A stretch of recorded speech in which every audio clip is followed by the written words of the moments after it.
ভাইটি ভণ্টিহঁত, আজি মই তোমালোকৰ আগত এটা খুব সুন্দৰ নীতিশিক্ষামূলক সাধুকথা ক'বলৈ ওলাইছোঁ দেই। সাধুকথাটোৰ নাম হ'ল যজ্ঞ মন্ত্ৰী। এতিয়া মই সাধুকথাটো তোমালোকৰ আগত আৰম্ভ কৰিছোঁ দেই।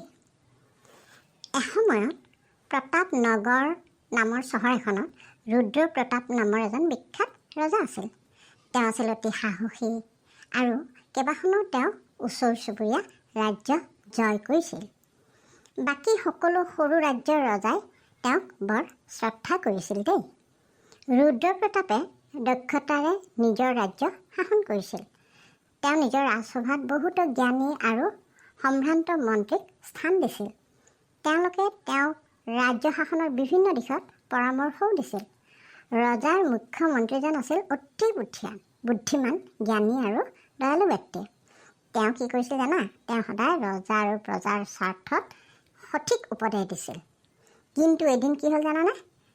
এটা মাৰাত্মক জ্বৰ এটা আক্ৰান্ত হৈ পেলাই লগে লগে তাত সেই মন্ত্ৰীজনৰতো মৃত্যু হ'ল। তেওঁৰ মৃত্যুৰ অলপ দিন পাছত ৰজাই তেতিয়া কি কৰিলে, ৰাজ্যত নতুন এতিয়া মন্ত্ৰী এজন নিযুক্তি দিব লাগে। সেইকাৰণে তেওঁ কি কৰিলে জানা? সেই সিদ্ধান্ত ল'লে যে এজন নতুন মন্ত্ৰী দিব লাগিব।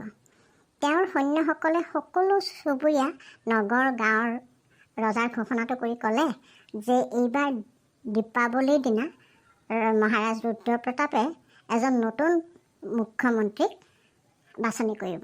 গতিকে ৰাইজ, যদি আপোনালোকৰ কোনোবাই নিজকে এই পদৰ বাবে উপযুক্ত বুলি ভাবে তেন্তে তেতিয়া অনুগ্ৰহ কৰি ৰজাক লগ কৰিবলৈ প্ৰতাপ নগৰৰ ৰাজধানীত উপস্থিত হওক, এনেকৈ ঘোষণা কৰিলে।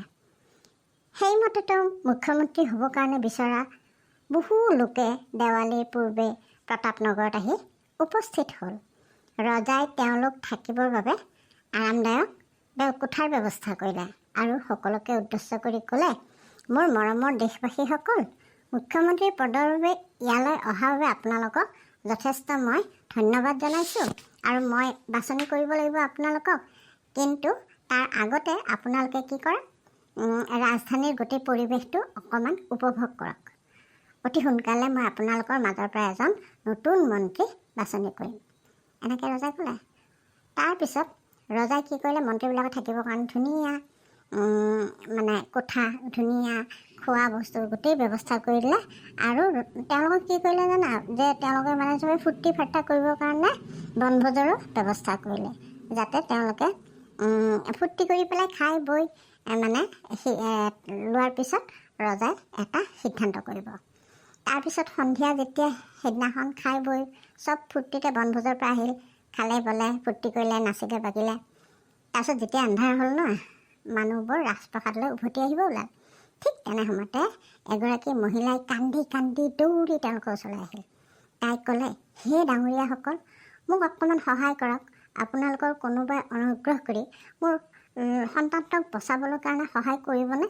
মোৰ একমাত্ৰ পুত্ৰ নদীৰ পানীত উটি গৈছে, তেওঁক উদ্ধাৰ কৰক না আপোনালোকে। এনেকৈ খুব কাকুতি বিনতি কৰিলে দেই। নদীখন আছিল অতি গভীৰ আৰু সেইকাৰণে মানুহে কি কৰিছিল, পানীত নামিব ভয় কৰিছিল। গতিকে ইচ্ছা কৰিও মানুহে সহায় কৰিব পৰা নাছিল।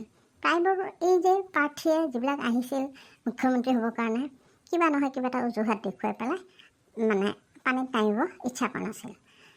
তাৰপিছত এজন মানুহে পৰামৰ্শ দিলে যে এটা কাম কৰক, নহ'লে ৰজাই আপোনাৰ সন্তানক বচাবৰ কাৰণে এজন বিশেষ দুবাৰুক পঠিয়াব কওক, তেতিয়াহে কিজানি আপোনাৰ সন্তানক বচোৱা সম্ভৱ। এজনে ক'লে, বৰ দুখ লাগিছে দেই, আপোনাৰ পুত্ৰক ৰক্ষা কৰিব পাৰিলে আমাৰ মাজত বৰ ভাল লাগিলেহেঁতেন। তাৰমানে কথাবিলাক চব ঢিলা ঢিলি, কোনো আগবাঢ়ি নাযায়। যেতিয়া কোনো আগবাঢ়ি নগ'ল তেতিয়া মানুহজনীতো খুব কান্দি থাকিল। মানুহজনী কান্দি থকা দেখি সেই মানুহখিনিৰ মাজত যিটো সত্যব্ৰত নামৰ এজন আছিল, সেই সত্যব্ৰতে কি কৰিলে, তেওঁ বেয়া লাগিল দেই। তেওঁ একদম লগে লগে আগবাঢ়ি আহি পানীত জাপ দি দিলে। তাৰপিছত একদম ল'ৰাটোক বিচাৰিব ধৰিলে। বিচাৰি তেওঁ কি কৰিলে, তাক পাই পেলাই তাক সুৰক্ষিতভাৱে ঘূৰাই লৈ আহিল। বাকীবিলাকে চবেইতো দেখি আছিল সেইটো কাণ্ড। গতিকে তেওঁলোকে চবেই ক'লে, বা বিৰাট শলাগ ল'লে, সত্যব্ৰতে ইমান ডাঙৰ কাম কৰিলে। ৰাজধানী চবেই সত্যব্ৰতক লৈ ৰাজধানীলৈ উভতি আহিল। ৰজা ৰুদ্ৰ প্ৰতাপৰ সৈন্যই বনভোজত যিটো ঘটনা ঘটিল চবেই বনভোজ কৰাৰ পিছত যে এই মানুহজনীৰ যে ল'ৰাটো যে পানীত পৰিল, সেই গোটেইখিনি কথা কি কৰিলে ৰজাৰ আগত ক'লে। পাছদিনা ৰজাই সকলোকে সন্মুখত ক'লে, সকলোকে মাতি আনি পেলাই, মোক আৰু মোৰ ৰাজ্যৰ এনে এজন মুখ্যমন্ত্ৰীৰ প্ৰয়োজন যিয়ে আমাৰ ৰাজ্যৰ প্ৰজাক নিস্বাৰ্থভাৱে সৎ আৰু আন্তৰিকতাৰে সেৱা কৰিব পাৰে, বা সেৱা কৰিবলৈ যিজন ইচ্ছুক সেইজন ব্যক্তিক মোৰ খুব প্ৰয়োজন, আৰু যিয়ে নিজৰ প্ৰাণ দিবৰ কাৰণে দেশবাসীৰ কাৰণে কুণ্ঠাবোধ নকৰে তেনে এজন ব্যক্তিকহে মই কি কৰিম, মোৰ মুখ্যমন্ত্ৰী হিচাপে তেওঁক নিযুক্তি কৰিম। গতিকে যেতিয়া এই কথাটো ক'লে নহয়, কাৰণ তেওঁ জনসাধাৰণক ভাল পাব লাগিব, তেওঁ জনসাধাৰণৰ কল্যাণৰ কাৰণে কাম কৰিব লাগিব, তেওঁ নিস্বাৰ্থভাৱে কাম কৰিব লাগিব। গতিকে তেওঁ সাহসী হ'ব লাগিব, শক্তিশালী হ'ব লাগিব আৰু নিস্বাৰ্থ ব্যক্তি হ'ব লাগিব, আৰু সেইজনহে মোৰ মুখ্যমন্ত্ৰী হোৱাৰ যোগ্য বুলি ৰজাই ক'লে। তাৰপিছত ৰজাই ক'লে আৰু এটা কথা, যে কালি যেতিয়া মানুহ এগৰাকীৰ পুত্ৰ নদীৰ পানীত ডুবিব ধৰিছিল, কেৱল তেতিয়া সত্যব্ৰত নামৰ লোকজনেহে আগবাঢ়ি গৈ তাৰ প্ৰাণ ৰক্ষা কৰিছিল বুলি মই গম পাইছোঁ। গতিকে বাকীসকলৰ কথা মই ভবা নাই, কিন্তু মই এতিয়া ভাবিছোঁ, অনুভৱ কৰিছোঁ, সত্যব্ৰতেই হৈছে মুখ্যমন্ত্ৰী পদৰ বাবে যোগ্য ব্যক্তি। কাৰণ সত্যভাৱে নিস্বাৰ্থভাৱে ইমান আন্তৰিকতাৰে নিস্বাৰ্থভাৱে ইমান মৰণক শৰণ কৰি পেলাই পানীৰ পৰা বচাই আনিলে। গতিকে এইজনহে মোৰ ৰাজসভাৰ কাৰণে উপযুক্ত মুখ্যমন্ত্ৰী হ'ব। তেনেকৈ সত্যব্ৰতকহে মই মুখ্যমন্ত্ৰী আসনত বহুৱাব খুজিছোঁ বুলি কওঁতে তেতিয়া সকলোৱে হয়ো কথাটো সন্মতি দিলে, কাৰণ সত্যব্ৰতেহে সেই কামটো কৰিলে। গতিকে সত্যব্ৰতে তেতিয়া কি কৰিলে, ৰজাই যিটো ৰায় দিলে সেই ৰায়ৰ বাবে ধন্যবাদ দিলে ৰজাক, আৰু তেওঁ সেইদিনাখনৰ পৰা মুখ্যমন্ত্ৰী হিচাপে কাৰ্যভাৰ গ্ৰহণ কৰিলে। আৰু ইয়াকে দেখি ৰাজ্যৰ লোকসকলে বৰ আনন্দ পালে আৰু ৰজাৰ কামৰ শলাগ ল'লে। গতিকে এইটো এটা হৈছে নীতি শিক্ষামূলক সাধুকথা। কি নীতি শিক্ষা আছে জানানে? নীতি শিক্ষাটো হ'ল, প্ৰকৃত সফলতা দাবী কৰি ল'ব নোৱাৰি। আমি যি কৰোঁ, যি কাম কৰোঁ, সেই কামৰ বাবেহে প্ৰাপ্য ফল লাভ কৰোঁ।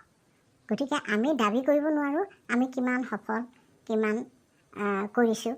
গতিকে যিখিনি কৰোঁ সেইখিনিৰ ওপৰতে আমাৰ প্ৰাপ্য ফল আমি লাভ কৰোঁ। এই হৈছে এই সাধুকথাটোৰ মূল নীতি শিক্ষা। কেনেকুৱা পালা বাৰু সাধুকথাটো? জনাবাচোন দেই মোক।